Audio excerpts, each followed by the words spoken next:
Eh bien, chers amis, quand vous entendez ce jingle, cela signifie simplement que c'est le moment du chiffre du jour. Et aujourd'hui, donc, le chiffre du jour, c'est 110. Alors, pourquoi 110 véritablement? Il s'agit de 110 personnes indigentes qui ont reçu des secours nationaux dans le plateau. Alors, pourquoi est-ce qu'ils ont reçu ces secours nationaux-là? Qui sait véritablement qui le leur a octroyé? On en parle maintenant. Et pour en débattre avec moi sur ce plateau, Tessani Goudeyon, merci d'être là. Toujours un plaisir. Merci également à vous, Mouri Yagwa. Merci, Natacha Koufi. Eh bien, chers amis, ils ont en effet, parlant de ces 110 personnes indigentes, reçu une enveloppe financière ce lundi à Pobé. Et chacun d'eux, quand même, a dû passer par pas mal de maillons. En tout cas, ce sont des dossiers qui ont été étudiés, qui ont été validés. Et finalement, ils ont reçu donc chacun un soutien financier supposé leur permettre véritablement de se lancer dans certaines activités génératrices de revenus afin de leur permettre, une fois de plus, de pouvoir commencer à voler de leur propre aile. Pour nous en dire un petit peu plus, Mouri Yagwa, ces 110 personnes indigentes du côté de Pobé ont reçu, comme je le disais, une aide financière. Mais quels ont été véritablement les critères de sélection? Déjà, vous avez parlé de personnes indigentes. Et donc, c'est déjà un critère de sélection puisque une personne indigente est une personne qui manque des choses les plus nécessaires de la vie, ou du moins à la vie. Donc, c'est déjà un critère très important. Et donc, deuxième critère, c'est le département. Donc, c'est le plateau, précisément à Pobé. Et donc, ces personnes-là, c'est bien le ministère des Affaires sociales et de la microfinance qui est allé en appui à ces personnes indigènes qui sont des bénéficiaires qu'on a bien voulu sortir de leurs conditions que je vais qualifier de précaire ou oui c'est ça, de précaire. Et donc, et vous l'avez aussi dit, ces personnes ont bénéficié des enveloppes financières allant de 50 000 à 100 000 francs. Et donc, ce n'est pas pour leurs beaux yeux, ce n'est pas pour festoyer, mais c'est plutôt de les amener à initier des activités rémunératrices, c'est ça on dit, non? Des activités génératrices de revenus afin de se prendre en charge. Puisque, comme on nous le dit, celui qui vous donne du poisson vous nourrit pour la journée, mais celui qui vous apprend à pêcher vous nourrit pour la vie. Et donc, ces montants qu'on leur a donnés, c'est pour pouvoir les nourrir, et c'est pour pouvoir les sortir de leurs conditions. Et pour y arriver, il faudrait multiplier et non dépenser tout de suite et s'offrir des biens, des cadeaux pour se retrouver encore quelques jours après dans les conditions indigentes. Oui. Donc, c'est ce qu'il faut retenir pour le moment. Absolument, et c'est intéressant en tout cas de le savoir. Testament Modéon, 110 personnes indigentes à qui le ministère justement des Affaires sociales et de la microfinance est venu en appui, je vais dire en aide. Oui, le gouvernement, à travers ce ministère, je pense, est en train de mettre en œuvre le volet social de son programme d'action parce qu'ils n'ont pas manqué. Sinon, le chef de l'État n'a pas manqué à toutes les occasions de rappeler combien il est important pour lui d'accompagner les couches les plus défavorisées de la population. Et c'est heureux de voir que ces personnes-là sont véritablement prises en compte, que ces personnes-là ne sont pas abandonnées. Et comme on l'a dit, on est à leur chevet pour leur apporter le soutien nécessaire. Maureen l'a dit, on ne saurait leur offrir, enfin, les 50 ou 100 000 enveloppe financière qu'on leur donne n'est pas assez pour une vie. Il faudra véritablement que ces gens puissent avoir la connaissance nécessaire pour investir et multiplier ces fonds-là. Mais quel est le processus qui est mis en place pour justement qu'ils comprennent, qu'ils puissent y arriver? Moi, je me pose la question, est-ce que ces gens sont moulés dans un système où on leur apprend à gérer ces fonds-là, ou les activités génératrices de revenus? Est-ce que ça va se passer comme il y a quelques années, on a vu des situations où les femmes ont reçu enfin, dans ces cas-là, c'était des prêts, mais dans le cas d'espèces, ce ne sont pas des prêts, ce sont des dons. Ils ne remboursent pas.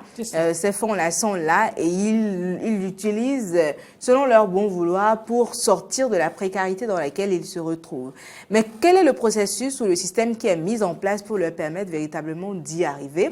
Est-ce que des systèmes sont déjà mis en place pour retirer ou bien pour intégrer ces gens-là dans les activités qu'ils feront?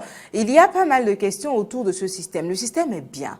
Je suis heureuse de savoir qu'il y a désormais un système qui ne met pas les gens sous la pression de la dette, où on se dit je dois désormais de l'argent à l'État, parce que c'était ce qui se passait. Hein. Les femmes, vous les voyez devant des structures de microfinance où à la fin de chaque mois, on leur met la pression, elles devaient payer, ainsi de suite. C'est pas ça.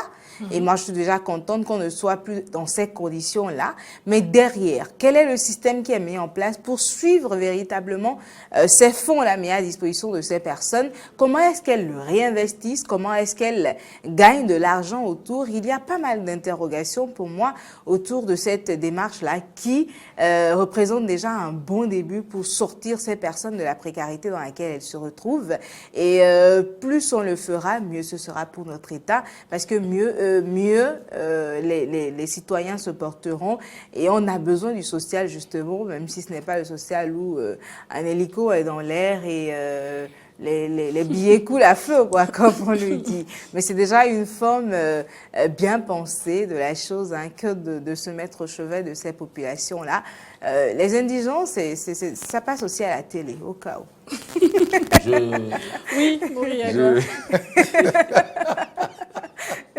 oh là là, sacré Teslanique. Je voudrais aussi ajouter que selon le directeur départemental des affaires sociales et de la microfinance du plateau, il s'appelle Meda Folahan Latundi, et c'est bien sûr au terme d'un long processus de constitution, d'examen et de validation des dossiers que les plus nécessiteux sont retenus. Et donc, ce n'est pas qu'on descend dans une ville, dans un département, et on dit, bon, lui, c'est un mendiant, il est dans le feu, c'est un indigent, viens, on te donne de l'argent. Donc, c'est des gens qui envoient le dossier, certainement des photos ou des renseignements qui puissent véritablement attester que ce sont des gens qui sont indigents. Et certainement que dans ce dossier-là, ils vont proposer, ils proposeraient leur plan, peut-être un petit plan d'affaires, si je peux le dire, pour permettre à ce qu'on les appuie. Parce que sinon, sur quelle base doit-on donner des enveloppes entre 50 et 100 000? C'est selon l'activité que tu veux réaliser, et tu fais le plan et on voit que bon, celui-là a besoin de 50 000, celui-là de 110 000, l'autre de 100 000. Justement, c'est très facile de se retrouver dans ce système où on a un projet, on a besoin d'argent. Vous avez parlé du suivi, hein, c'est oui, très important. Voilà, c'est les femmes ou les hommes qui ont l'opportunité aujourd'hui d'avoir ces fonds. Derrière, la famille doit être mise dans le processus. Les enfants, l'époux, l'épouse, parce qu'après, ce sont ces mêmes-là qui reviendront pour dire il y a telle difficulté, les sous qu'on nous a donnés, il faut qu'on récupère dedans. Et après, l'argent disparaît. On n'a plus rien sous la main et on se retrouve à la case départ. On prendra toujours les mêmes et on recommencera. Ce sera difficile ainsi si on est déjà dans cette dynamique de finance inclusive où les populations à la base peuvent compter sur un certain soutien. Il faut derrière que cela puisse leur permettre de résoudre les vrais problèmes.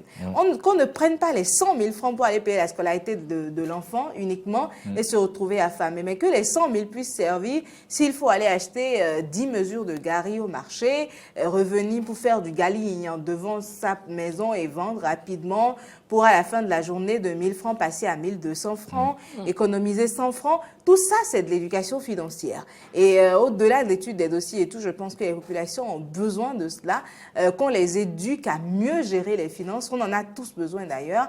Mais quand on se retrouve dans une situation où vous êtes considéré comme personne indigente, vous en avez peut-être un peu plus besoin. Parce que quand on a les fonds automatiquement, on se dit, bon, voilà, je fais ci, je fais ça. Mais est-ce que cela est à notre avantage? Autant de questions. Que les fonds ne soient pas juste distribués et qu'après on oublie ces gens-là, mais qu'on fasse le suivi pour les aider à répondre efficacement aux problèmes qu'on souhaiterait résoudre au sein de la population. C'est très bien de le dire, hein, Tessanik Ngoundeyon. Je pense que jusque-là, les questions, ou en tout cas les différentes choses, différentes situations qui ont suscité pas mal de remous, justement, ce sont ces situations-là où des fonds sont octroyés. Je ne parle pas forcément de ces appuis à des individus précis, mais ce sont des situations où les fonds sont octroyés à des organismes spécifiques. Et on se pose la question de savoir ce qui se passe après. Parce qu'on vous octroie des fonds, oui, mais qu'est-ce que vous en faites? Est-ce qu'il y a un système mis en place pour vous permettre véritablement, pour vous suivre et vous permettre véritablement d'atteindre vos objectifs? On aura appris, hein, nous autres par ici, qu'il est important de pouvoir bénéficier d'une organisation, en tout cas, qui, à côté de vous, vous permette d'atteindre vos objectifs, qui vous rappelle de temps en temps qu'attention, vous êtes en train de dévier de la route menant à l'atteinte de vos objectifs, afin que vous puissiez revenir dans le droit chemin et véritablement les atteindre, les 10 objectifs. Alors, Mori Agua, c'est vrai que désormais, c'est une bonne chose, c'est une belle initiative, de toute façon, qui va justement dans le sens je vais dire, des objectifs à atteindre de l'État, puisque désormais, il parle de promouvoir beaucoup plus le social, en tout cas de se verser un petit peu plus dans le social. Décrié, oui, ça va, qu'il n'y a pas suffisamment du social et tout. Bon. Désormais, ils le font, donc ça abonde dans ce sens-là. Mais la question que je me pose, c'est de savoir, hein, un petit peu comme Tessanik Ngoundeyon, est-ce que, selon vous, quelque part, un système est tout de même mis en place, un système de suivi, je veux dire, pour accompagner ces jeunes-là? Parce que l'objectif véritable ici, ce n'est pas simplement de les aider, c'est également de réussir à non seulement les aider tout de suite dans le présent, à travers ces enveloppes, mais surtout au-delà de ce présent-là, dans le futur, de leur permettre de faire en sorte que ces 50 000 ou ces 100 000 francs-là leur rapportent suffisamment d'argent, hein, pour qu'au quotidien, ils puissent survivre. Donc, ça sous-entend que cet organisme-là, c'est le ministère, je veux dire, est-ce qu'il s'agit du ministère? Oui. Le ministère des Affaires sociales et de la microfinance, hein, qui ne reviendront pas encore, hein, d'ici 2 ou 3 mois pour leur octroyer à nouveau 100 000 francs ou 50 000 francs. C'est véritablement maintenant qu'il leur tombe de la main. Et il s'agira pour eux de faire en sorte que cette main tendue les aide désormais à sortir de la situation de précarité dans laquelle ils sont. Mais est-ce que vous pensez qu'il y a un suivi qui est fait pour permettre à ces jeunes-là, vous l'avez dit tout à l'heure, ils ont envoyé des dossiers qui ont été étudiés, validés et tout ça. Et probablement qu'au nombre des dossiers envoyés, ou en tout cas dans le contenu, il y a également des projets qui y ont couché sur ces feuilles-là, des projets qui ont été validés et donc qui a favorisé leur sélection ou qui ont favorisé leur sélection. La question c'est, une fois que cette étape-là ou ces étapes-là sont franchies, est-ce que dans la continuité, dans la suite des choses, il y aura un système en place pour les accompagner? Ce serait l'idéal, vous ne pensez pas? Oui, ce serait l'idéal. Ça ne va pas manquer. J'avais constaté quand même que c'est une préoccupation qui nous tenait à cœur. Donc, tout de suite, j'ai déjà envoyé des messages pour voir quel contact on peut avoir au niveau de ce ministère-là pour qu'une personne ressource vienne répondre à cette question. Est-ce qu'il y a un système de suivi après? Je pense que si véritablement je peux arriver à dégoter un directeur ou un directeur départemental ou une personne ressource, je pense qu'on aura l'occasion qu'il vienne ici nous expliquer si véritablement il s'agit de débourser l'argent et puis de tourner dos ou de faire un suivi pour savoir est-ce que véritablement la personne est les objectifs sont atteints, les objectifs véritablement. Sont atteints. Donc, alors merci à vous, Mori Agua. C'est ce que je pourrais dire. Je ferai l'effort d'apporter ma contribution afin que cette réponse nous soit donnée. Merci à vous, Mori Agua. Chers amis, vous aurez donc la réponse d'ici à là. Merci également à vous. Merci Natacha. Stéphanie Ngoudéan, c'est toujours un plaisir que de vous avoir tous les deux sur Merci ce plateau. beaucoup, c'est partagé. Il faut dire véritablement que le directeur, Monsieur Latunji, l'a souligné. Les appuis en question répondent désormais aux soucis de l'État de lutter contre l'exclusion sociale et de promouvoir la solidarité nationale. Alors, c'est vrai, c'est beau, c'est très bien, c'est très noble, mais véritablement, est-ce que l'on aide ces différentes personnes prétendues, ou en tout cas dites indigentes, à atteindre leurs objectifs? C'est une question que nous nous posons, parce qu'il est bien de donner de l'argent, mais au-delà de ça, il faut également accompagner les gens à véritablement atteindre les objectifs qu'on se serait soi-même fixés. Merci à vous, chers amis, pour votre aimable attention, en tout cas en ce qui concerne le chiffre du jour aujourd'hui.